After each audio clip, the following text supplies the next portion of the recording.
Well,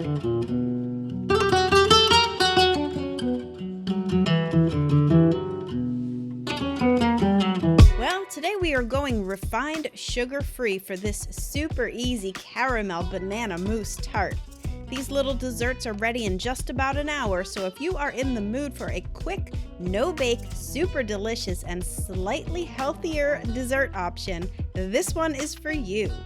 So the first thing I did was make the crust, and I ended up using my ginger snap cookie recipe that I made with coconut sugar this time to kind of keep this refined sugar-free theme going. Of course, you can use whatever cookie that you like best, and it doesn't have to be sugar-free, and it could even be gluten-free. So I've crushed them up in my food processor with a bit of melted vegan butter to bind it all together, and I'm just pressing each scoop into a paper-lined cupcake mold. Go ahead and pop those cups in the freezer while you prepare the caramel mousse with cashews as the base, and yes, dates for the caramel. I know, if you are like me, that's where you draw the line, because ain't no date trying to be a substitute for caramel. I get it. I was also against this when I first heard of it, but trust me, it's delicious. And somehow dates really taste like caramel. I don't know how they do it.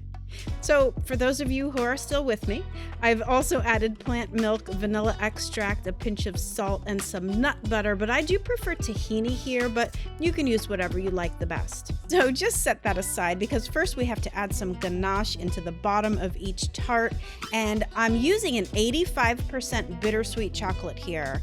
The sugar is going to be really minimal in a chocolate of that percentage, and it's just such a great balance to the sweetness of the date caramel mousse. A few banana slices in each one, and then that caramel mousse gets piped right on top.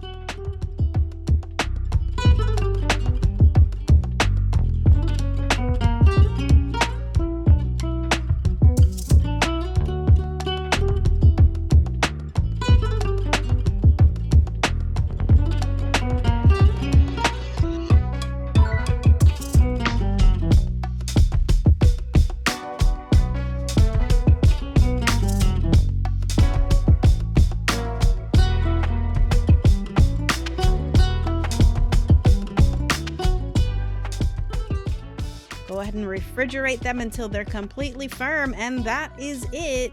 Top them with vegan whipped cream and some grated chocolate, or just leave them the way they are for a delicious new dessert option.